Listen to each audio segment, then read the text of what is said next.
एक कहानी होती थी अध्यक्ष महोदय, शायद बचपन में आपने भी सुनी होगी। राजा भेष बदलकर बाजार में आलोचना सुनने जाता था। ये सुनने जाता था कि प्रजा मेरे बारे में क्या कह रही है, मैं सही रास्ते पे चल रहा हूँ कि नहीं। लेकिन आज का राजा, भेष तो बदलते हैं आज के राजा, शौक तो है उनको भेष बदलने का, लेकिन न जनता के बीच जाने की हिम्मत है और न आलोचना सुनने की। महोदय, मैं तो सदन में नहीं हूँ।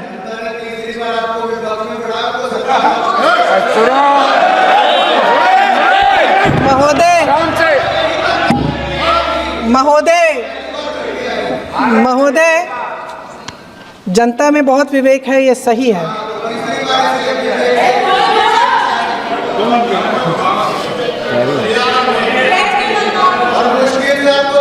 अच्छा महोदय, मैं सदन में नहीं हूँ,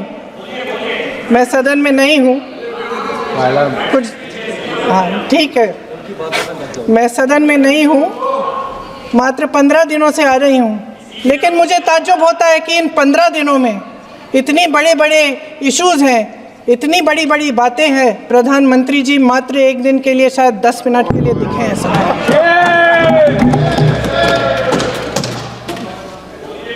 बात यह है अध्यक्ष महोदय जी कि ये देश भय से नहीं, साहस और संघर्ष से बना है। इसको बनाने वाले देश के किसान, जवान, देश के करोड़ों मजदूर और गरीब जनता है। भय का भी अपना स्वभाव होता है। भय फैलाने वाले हमेशा भय का खुद शिकार बन जाते हैं। ये प्रकृति का नियम है। आज इनकी भी यही हालत हो गई है। भय फैलाने के इतने आदी हो गए हैं कि खुद भय में रहने वाले हैं, चर्चा से डरते हैं, आलोचना से घबराते हैं। कई दिनों से हम मांग रहे हैं कि चर्चा करिए, लेकिन चर्चा करने की हिम्मत ही नहीं है। ये देश कायरों के हाथों में ज्यादा देर तक कभी नहीं रहा है।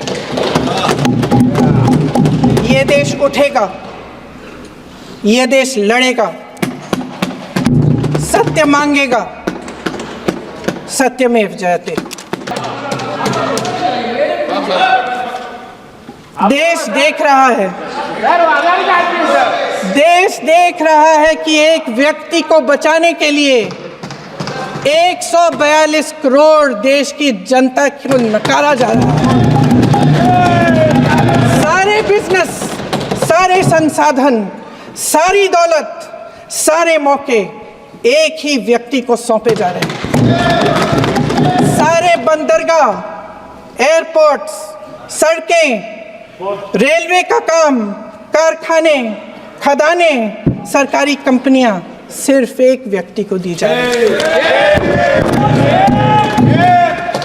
जनता के मन में हमेशा ये विश्वास होता था कि अगर कुछ नहीं है तो संविधान हमारी सुरक्षा करेगा। मगर आज आम लोगों के बीच ये धारणा बनती चली जा रही है कि सरकार सिर्फ अडानी जी के मुनाफे के लिए चल रही है। देश में बहुत तेजी से गैर बराबरी बढ़ रही है। जो गरीब है वो और गरीब हो रहा है, जो अमीर है वो और अमीर हो रहा है। इस सरकार ने आर्थिक न्याय की भी सुरक्षा कवच तोड़ दिया है।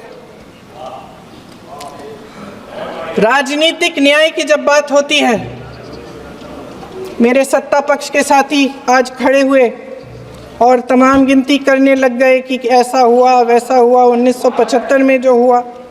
तो सीख लीजिए ना, आप भी सीख लीजिए।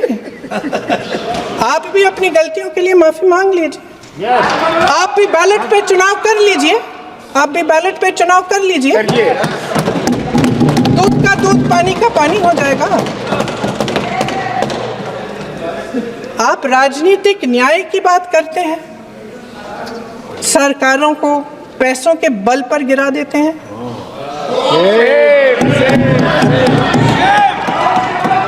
मेरा आग्रह है कि अपन संविधान में सकारात्मक बोले।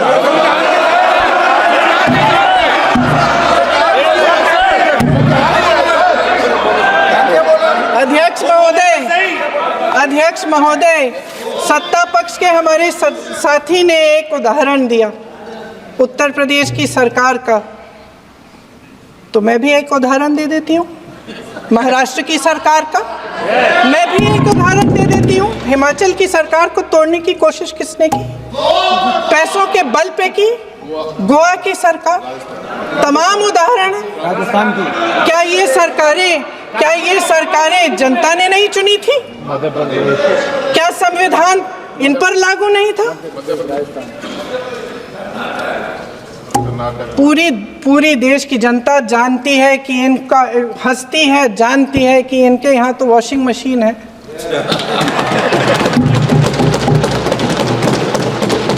जो यहाँ से वहाँ जाता है वो धुल जाता है। इस तरफ दाग, उस तरफ स्वच्छता। और मेरे कई ऐसे साथी हैं जो इस तरफ होते थे उस तरफ चले गए, मुझे दिख भी रहे हैं, वॉशिंग मशीन में शायद धुल गए हैं। अध्यक्ष महोदय, जहां भाईचारा और अपनापन होता था, जहां हमारे संविधान ने एकता का सुरक्षा कवच दिया था, वहां शक और घृणा के बीज बोए जा रहे हैं। एकता का सुरक्षा कवच तोड़ा जा रहा है। प्रधानमंत्री जी यहाँ सदन में संविधान की किताब को यूं माथे से लगाते हैं, लेकिन संभल में, हाथरस में, मणिपुर में जब न्याय की गुहार आती है, उठती है, तो उनके माथे पे शिकन तक नहीं आता।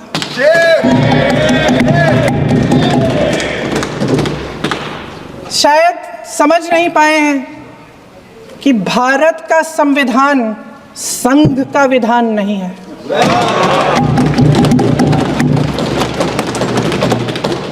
भारत के संविधान ने हमें एकता दी, हमें आपसी प्रेम दिया।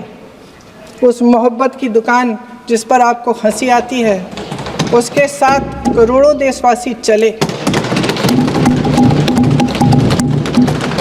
करोड़ों देशवासियों के दिल में एक दूसरे के लिए प्रेम है, घृणा नहीं है।